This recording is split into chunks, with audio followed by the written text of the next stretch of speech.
देखिए दोस्तों, आपका निःशुल्क अनिवार्य बाल शिक्षा का अधिकार है। आरटी 2009 के क्वेश्चन देखेंगे। संविधान के कौन से संशोधन के तहत संसद द्वारा शिक्षा का अधिकार को मूल अधिकारों में सम्मिलित किया गया? 86वें संविधान संशोधन 2002 के द्वारा बालिका निःशुल्क अनिवार्य बाल शिक्षा अधिकार संशोधन 2009 के तहत प्रत्येक शैक्षिक वर्ष की समाप्ति पर किन कक्षाओं को नियमित परीक्षा दी जाएगी? 5वीं से 8वीं तक दी जाएगी।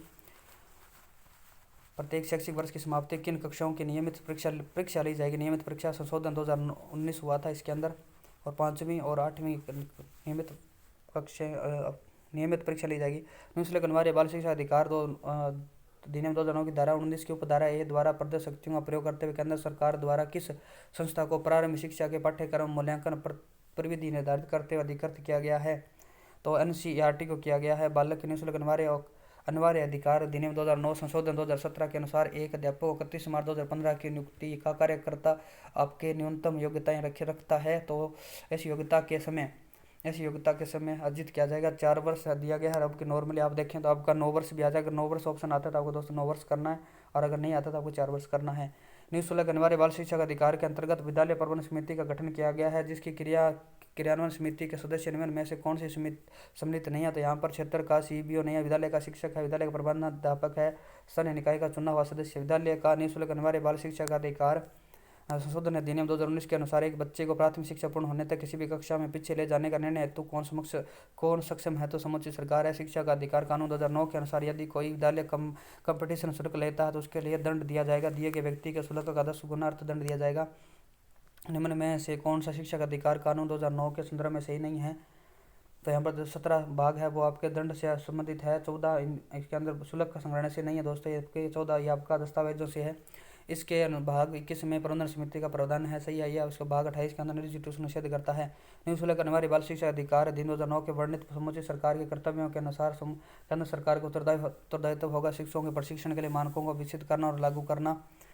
निम्नलिखित में से कौन सा कथन शिक्षा का अधिकार कानून 2009 के संबंध में सही नहीं है? तो इसकी धारा 26 शिक्षकों की रिक्तियों को भरने से संबंधित है। 28 शिक्षकों को निजी तंत्र को प्रतिबंधित करने से संबंधित है। और आपका अध्याय 2 पाठ्यक्रम मूल्यांकन प्रक्रिया से दोस्तों गलत रहेगा। ये अध्याय आपका निःशुल्क अनिवार्य शिक्षा से है। आपका इस कक्षा 6 अध्याय आपका अधिकारों के संरक्षण से संबंधित है, बच्चों के अधिकारों के संरक्षण से संबंधित है। उसके बाद देखिए आपका 70 के प्रारंभ में 31 अगस्त के मध्य कभी भी बालक का ड्रॉप आउट हो जाता है तो विद्यालय को सरकार द्वारा भुगतान की जाने वाली राशि की कितनी किस्तों का पुनर्भरण होगा? तो प्रथम एक किस्त का होगा।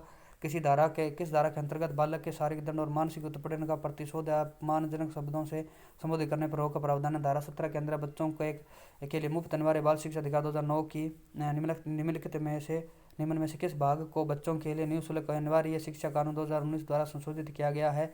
तो आपका NIPPI यानी 16 से किया गया, 16 को किया गया है। और शिक्षा का अधिकार अधिनियम 2009 के अनुसार विशेष आवश्यकता वाले बच्चों को पढ़ाना चाहिए। तो इसके अंदर विशेष आवश्यकता वाले बच्चों को समावेशी शिक्षा व्यवस्था में इस प्रावधान के साथ कि उनकी व्यक्तिगत आवश्यकताओं की पूर्ति की जा सके।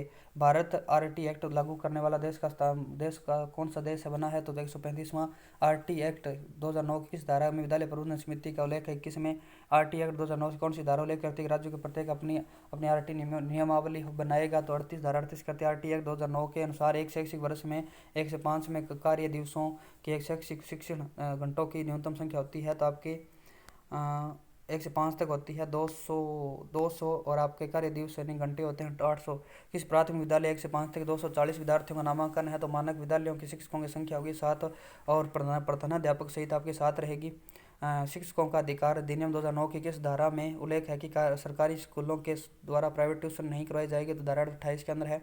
निःशुल्क अनिवार्य शिक्षक अधिकार अधिनियम 2009 के अंतर्गत किसी भी अध्यापक को निम्न में से किस कार्यक्रम में नहीं लगाया जाएगा? तो पल्स पोलियो कार्यक्रम में नहीं लगाया जाएगा। आपदा प्रबंधन में, चुनाव संबंधी में, 10 वर्ष के पश्चात आने वाली जनगणना में। RT एक्ट 2009 के अनुसार शिक्षक हेतु न्यूनतम प्रति सप्ताह घंटे होते हैं तो 45 घंटे होते हैं। निःशुल्क अनिवार्य बाल शिक्षा अधिकार अधिनियम 9 की धारा 21 में आपके विद्यालय प्रबंधन समिति में कितने सदस्य बालक के माता पिता सुरक्षित होंगे? 75% होंगे। RT 2009 के अनुसार प्रारंभिक शिक्षा का क्या अर्थ होता है? 1 से 8 तक की शिक्षा होती है। शिक्षा का अधिकार अधिनियम 2009 के 6 से 14 वर्ष की आयु के विद्यालय कभी न गए अथवा विद्यालय शिक्षा अधूरी छोड़ने बच्चों की शिक्षा की मुख्य धारा से जोड़ते हैं तो विशेष प्रशिक्षण लागू करने पर जोर दिया जाएगा। तो आगे देखें आपका है शिक्षा के अधिकार अधिनियम द्वारा गरीब बच्चों के लिए निजी विद्यालयों में कितने प्रतिशत सीटें आरक्षित है? तो 25% सीटें आरक्षित है। भारतीय संविधान में शिक्षा की सूची का विषय है तो समवर्ती सूची का विषय है।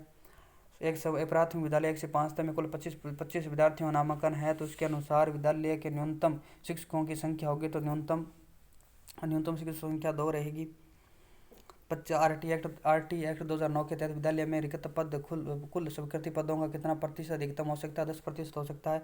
86वें संविधान संशोधन 2009 के द्वारा 6 से 14 वर्ष आयु के बच्चों के लिए मुफ्त अनिवार्य शिक्षा का मूलभूत अधिकार बनाने की बात कही गई। संविधान की धारा 21 के अंदर कही गई 25% बालकों की फीस का पुनर्भरण समुचित सरकार करेगी। इसका उल्लेख आर.टी. 2 की किस धारा में है? तो धारा 12 के अंदर आंगनबाड़ी व बालवाड़ी में 3 से 6 वर्ष तक के बच्चों के लिए खोले जाएगी। आर.टी. 2009 में उल्लेख किया गया, तो धारा 11 में किया गया माता पिता और सुरक्षित संख्या 6 वर्ष से 14 वर्ष तक की आयु के वाले बच्चे यथास्थिति बालक का प्रतिपाल्य के लिए शिक्षा के अवसर प्रदान करें। यह प्रावधान किस अनुच्छेद में है? तो अनुच्छेद 51 के अंदर है।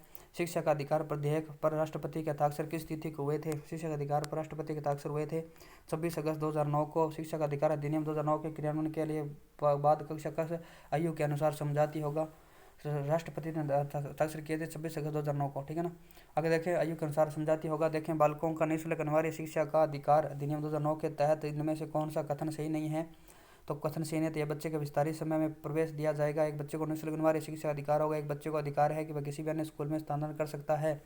तो फोर्थ में गलत रहेगा। आर.टी. अधिनियम 2009 की कौन सी धारा सम्मिलित नहीं है? तो 32 आपका राष्ट्रीय सलाहकार परिषद, यह गलत रहेगी। 39 है आपकी कठिनाइयों को दूर करने केंद्र सरकार की शक्ति है। 25 है शिक्षक छात्र अनुपात है। 22 आपको विद्यालय विकास योजनाएं हैं। निम्नलिखित में से कौन सा सम्मिलित नहीं है? तो अध्याय 2 आपका समुचित सरकार स्थानीय प्राधिकारी और माता पिता के कर्तव्य, ये आपका ये नहीं रहेगा 2 के अंदर, तो बाकी आपके सही रहेंगे। अध्याय 4 विद्यालय और शिक्षकों के दायित्व। 6 के अंदर विद्यालय के बालकों का संरक्षण और प्रारंभिक शिक्षा का पाठ्यक्रम उसको पूरा करना है। शिक्षक का अधिकार अधिनियम के अनुसार बच्चों का किसी विशिष्ट कक्षा में प्रवेश का आधार होता है, तो बालक की उम्र होती है 1ली से 5वीं तक कक्षा के लिए। कक्षा में 61 से 90 के बीच में छात्र है। तो आर.टी. अधिनियम 2009 के अनुसार कितने शिक्षकों की आवश्यकता होगी? 3 की होगी। बालकों का निःशुल्क अनिवार्य शिक्षा का अधिकार अधिनियम 2009 में ऐसे बालक जो अनुसूचित जाति, अनुसूचित जनजाति, विकलांग, सामाजिक व शैक्षिक पिछड़ा वर्ग और ऐसे ही अन्य समूह से संबंधित है, तो परिभाषित करेंगे। असुविधाग्रस्त समूह से वंचित समूह को बालकों का निःशुल्क अनिवार्य शिक्षा का अधिकार अधिनियम 2009 के अंतर्गत विद्यालय प्रबंधन समितियां समिति में महिला सदस्यों की संख्या का प्रतिशत क्या होगा? तो इसके अंदर महिला प्रतिशत संख्या होगी 50% होगी। इस प्रकार दोस्तों मिलते हैं नेक्स्ट वीडियो के अंदर, तब तक के लिए जय हिंद, जय भारत।